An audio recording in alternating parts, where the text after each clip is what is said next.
Hello friends, welcome to UP during exam. आप सभी का यूपी ड्यूरिंग एग्ज़ाम के यूट्यूब चैनल में स्वागत है। हम लोगों ने एशियंट हिस्ट्री की एक सीरीज़ शुरू की थी जिसका सेकेंड टॉपिक आज वैदिक युग है। इससे पहले हम लोगों ने वैदिक सभ्यता नामक टॉपिक कंप्लीट कर लिया है, जो आप प्लेलिस्ट में जाके देख सकते हैं। आज वैदिक युग के बारे में चर्चा करेंगे। सबसे पहले इसकी समय सीमा देख लीजिएगा, बहुत इंपॉर्टेंट है। 1500 ईसा पूर्व से 600 ईसा पूर्व के मध्य जो वैदिक युग की समय सीमा है वो 1500 ईसा पूर्व से 600 ईसा पूर्व के मध्य मानी गई है। वैदिक काल का विभाजन दो भागों में किया गया है। नंबर 1 ऋग्वैदिक काल, जिसकी समय सीमा 1500 ईसा पूर्व से 1000 ईसा पूर्व मानी गई है। नंबर 2 उत्तर वैदिक काल, जिसकी समय सीमा 1000 ईसा पूर्व से 600 ईसा पूर्व के मध्य है। वैदिक काल के संस्थापक आर्य थे। ऐसा माना जाता है कि वैदिक काल की नींव आर्यों ने रखी थी। नेक्स्ट पॉइंट देखते हैं इसके बारे में। ऋग्वैदिक काल, इसका पहला पॉइंट ऋग्वैदिक काल। वैदिक काल को दो भागों में बांटा गया है, एक है ऋग्वैदिक काल, नंबर 2 उत्तर वैदिक काल, जिसका पहला पॉइंट है ऋग्वैदिक काल। मैक्स मूलर ने आर्यों का मूल निवास मध्य एशिया को माना है। आर्यों द्वारा निर्मित सभ्यता वैदिक सभ्यता कहलाई। एक वैज्ञानिक हुए हैं मैक्स मूलर, जिन्होंने आर्यों का मूल निवास मध्य एशिया को माना है तथा उनके द्वारा निर्मित सभ्यता वैदिक सभ्यता कहलाई। नेक्स्ट पॉइंट, सिंधु सभ्यता के विपरीत आर्य सभ्यता एक ग्रामीण सभ्यता थी। उनकी भाषा संस्कृत थी। मतलब सिंधु सभ्यता एक शहरीय सभ्यता थी। इसके विपरीत आर्य सभ्यता एक ग्रामीण सभ्यता थी और इनकी भाषा संस्कृत थी। नेक्स्ट पॉइंट, आर्य समाज पितृ प्रधान समाज था।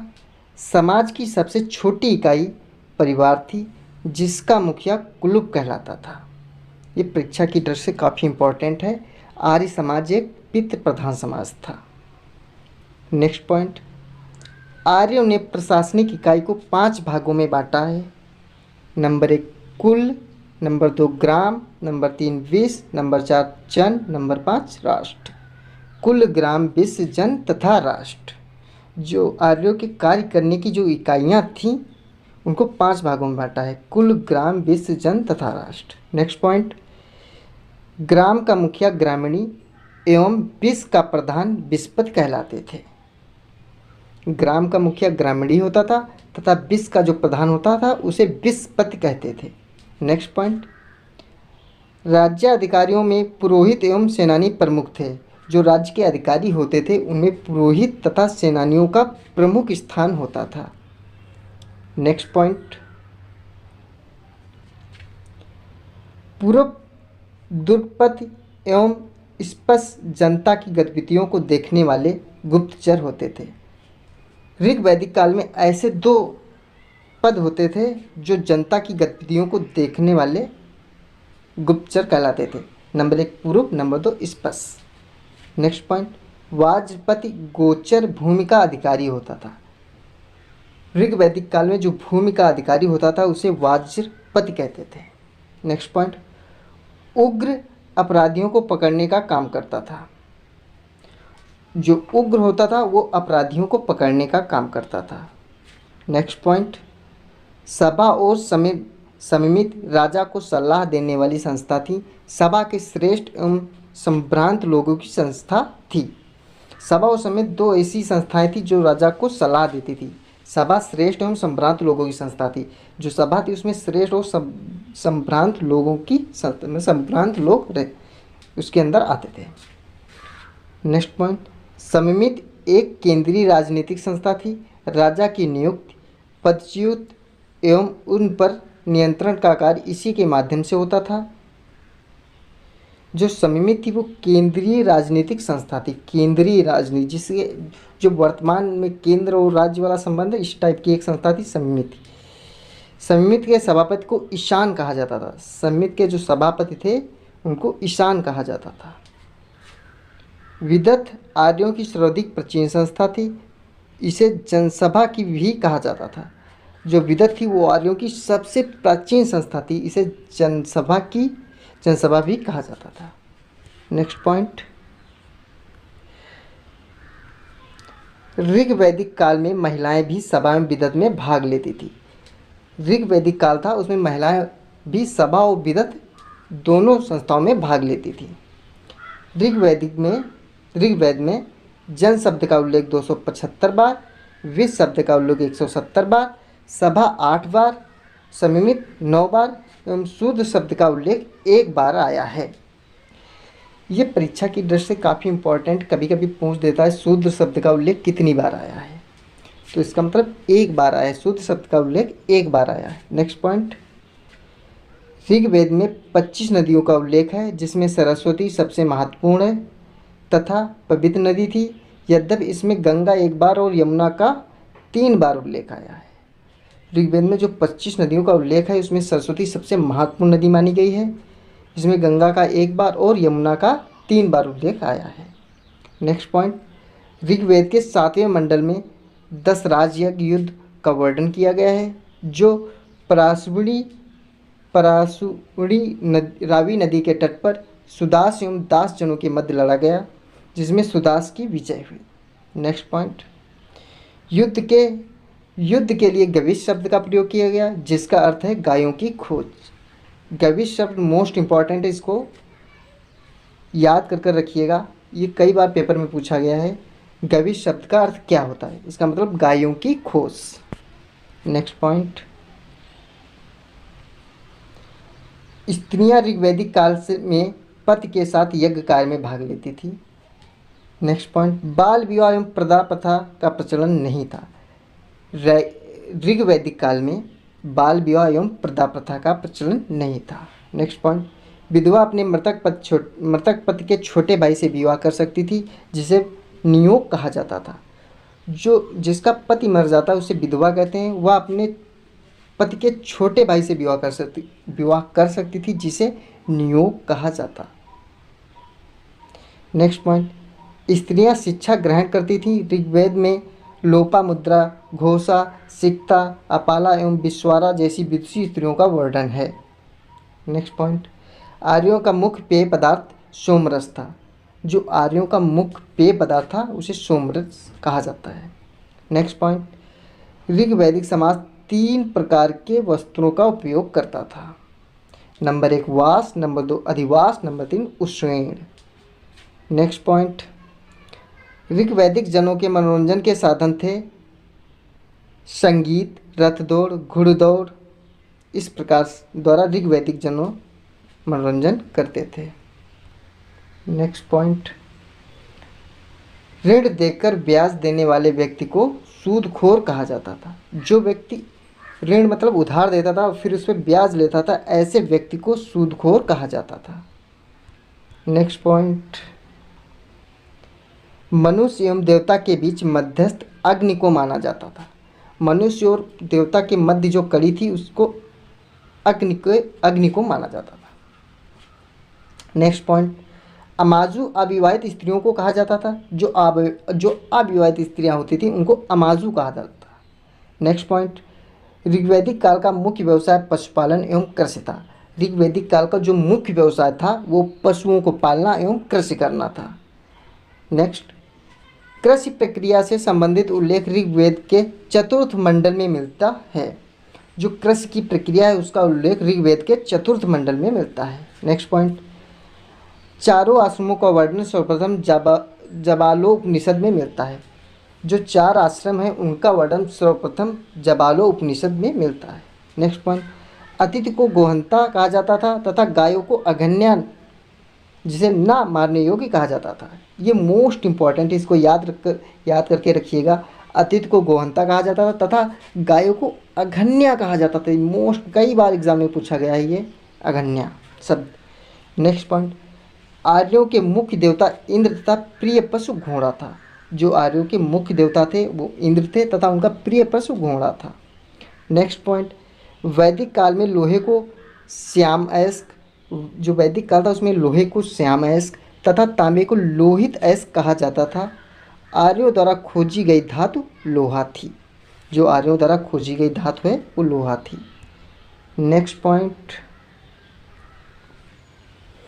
व्यापारी वर्ग को पाणी कहा जाता था। जो व्यापारी वर्ग था ऋग्वैदिक काल में, उसको पाणी कहा जाता था। कारोबार वस्तु विनिमय प्रणाली पर आधारित था। जो कारोबार था वो वस्तु विनिमय प्रणाली पर आधारित था। नेक्स्ट पॉइंट, ऋग्वैदिक आर्यों ने देवताओं को 3 भागों में व्यक्त किया है। जो ऋग्वैदिक काल है उनमें आर्यों ने देवताओं को 3 भागों में विभाजित किया है। नंबर 1, आकाश के देवता।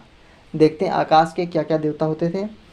सूर्य, मित्र, पूषण, विष्णु, उषा, सविता आदि, ये सभी आकाश के देवता होते थे। नंबर 2, अंतरिक्ष के देवता। इंद्र, मारुत, रुद्र, वायु आदि, ये सभी अंतरिक्ष के देवता होते थे। नंबर 3, पृथ्वी के देवता। अग्नि, सोम, पृथ्वी, बृहस्पति तथा सरस्वती आदि, ये सभी पृथ्वी के देवता होते थे। अब आइए जानते हैं वैदिक काल के दूसरे पॉइंट, मतलब उत्तर वैदिक काल के बारे में। इसकी समय सीमा 1000 ईसा पूर्व से 600 ईसा पूर्व है। उत्तर वैदिक काल। अब उत्तर वैदिक काल के महत्वपूर्ण बिंदुओं के बारे में जानेंगे। उत्तर वैदिक काल में यज्ञ कर्मकांडों में जटिलता एवं भव्यता आ गई थी। जो उत्तर वैदिक काल है, इस काल में यज्ञ कर्मकांडों में जटिलता एवं भव्यता आ गई थी। बड़ी धूमधाम से यज्ञ का आयोजन होने लगा था। नेक्स्ट पॉइंट, यज्ञ विधान क्रिया उत्तर वैदिक काल की देन है। जो यज्ञ करने की क्रिया है वो उत्तर वैदिक काल की देन है। राजसूय यज्ञ का प्रचलन उत्तर वैदिक काल में हुआ। यह राज्याभिषेक से संबंधित था। इस यज्ञ के दौरान राजा रत्निनों के घर जाता था। जो राजसूय यज्ञ का प्रचलन था वह उत्तर वैदिक काल में हुआ। यह राज्याभिषेक से संबंधित था, मतलब राज्याभिषेक, जब किसी राजा का राज्याभिषेक होता है। इस युग के दौरान राजा रत्निनों के घर जाता था। नेक्स्ट, अश्वमेध यज्ञ शक्ति को घोतक था। अश्वमेध यज्ञ शक्ति का घोतक था। जो अश्वमेध यज्ञ होता था वो शक्ति का घोतक होता था, कौन ज़्यादा बलवान राजा है। नेक्स्ट पॉइंट, वाजपेयी यज्ञ में राजा रथों की दौड़ का आयोजन करता था। यह यज्ञ खान पान से संबंधित यज्ञ था। जो वाजपेयी यज्ञ था इसमें राजा रथों की दौड़ का आयोजन करता था, तथा यह यज्ञ खान पान से संबंधित यज्ञ था। नेक्स्ट पॉइंट, अग्निष्टोम यज्ञ में अग्नि को पशुबल दी जाती थी। जो अग्निष्टोम यज्ञ था उसमें अग्नि को पशुबल दी जाती थी। नेक्स्ट पॉइंट, पूषण ऋग्वैदिक काल में पशुओं के देवता थे। जो पूषण थे ये ऋग्वैदिक काल में पशुओं के देवता थे, जो उत्तर वैदिक काल में शूद्रों के देवता हो गए। ध्यान रखने योग्य बात है, जो पूषण थे वो ऋग्वैदिक काल में पशुओं के देवता थे, जो और आगे चलकर उत्तर वैदिक काल में शूद्रों के देवता हो गए पूषण। नेक्स्ट पॉइंट, उत्तर वैदिक काल में इंद्र के स्थान पर प्रजापति सर्वाधिक प्रिय देवता हो गए हैं। उत्तर वैदिक काल में जो इंद्र थे उनके स्थान पर प्रजापति सर्वाधिक प्रिय देवता हो गए। उत्तर वैदिक काल में प्रजापति सृष्टि के रचयिता, विष्णु विश्व के रक्षक एवं पूषण शूद्रों के देवता थे। नेक्स्ट पॉइंट, अथर्ववेद के अनुसार राष्ट्र राजा के हाथों में होगा तथा राजा और देवता मिलकर उसे सुदृढ़ बनाएंगे। जो अथर्ववेद है उसके अनुसार राष्ट्र राजा के हाथों में हो तथा राजा और देवता मिलकर उसे सुदृढ़ बनाएं। नेक्स्ट पॉइंट, उत्तर वैदिक काल में वर्ण व्यवस्था जन्म पर आधारित थी। जो उत्तर वैदिक काल है इसमें वर्ण व्यवस्था जो थी वो जन्म पर आधारित थी। नेक्स्ट पॉइंट, पुनर्जन्म की अवधारणा पहली बार बृहदारण्यक उपनिषद में आई। जो पुनर्जन्म की अवधारणा थी वह पहली बार बृहदारण्यक उपनिषद में आई। नेक्स्ट पॉइंट, अत्रेय ब्राह्मण में चारों वर्णों के कर्तव्यों का वर्णन मिलता है। जो अत्रेय ब्राह्मण था उसमें चारों वर्ण थे, उनके कर्तव्यों का वर्णन मिलता है। नेक्स्ट पॉइंट, उत्तर वैदिक ग्रंथ छंदोग्य उपनिषद से 3 आश्रमों ब्रह्मचर्य, गृहस्थ तथा वनप्रस्थ का उल्लेख मिलता है। नेक्स्ट पॉइंट, उत्तर वैदिक काल में लोगों की जीविका का मुख्य आधार कृषि हो गया। जो उत्तर वैदिक काल था इसमें लोगों की जो जीविका थी उसका मुख्य आधार कृषि हो गया था। नेक्स्ट पॉइंट, उत्तर वैदिक काल में खेत जोतने के हल को सिरा तथा हल रेखा को सीता कहा जाता था। जो उत्तर वैदिक काल था उसमें खेत जोतने के लिए जो जोतनी को हल को जो सिरा कहा जाता था तथा हल रेखा को सीता कहा जाता था। नेक्स्ट पॉइंट, गोत्र प्रथा तथा गोत्र विवाह उत्तर वैदिक काल की देन थी। जो गोत्र प्रथा थी तथा गोत्र विवाह था वो उत्तर वैदिक काल की देन थी। नेक्स्ट, गोत्र शब्द का संबंध गाय से। गोत्र शब्द का संबंध गाय से मतलब गोत्र शब्द का अर्थ गाय, जिसका संबंध उत्तर वैदिक काल से था। नेक्स्ट पॉइंट, शतमान और निष्क उत्तर वैदिक कालीन मुद्राएं थी। शतमान और निष्क उत्तर वैदिक काल में चलने वाली मुद्राएं थी। अगर हमारा यह वीडियो आपको अच्छा लगा हो तो प्लीज़ हमारे चैनल को लाइक एंड सब्सक्राइब करें। Thank you.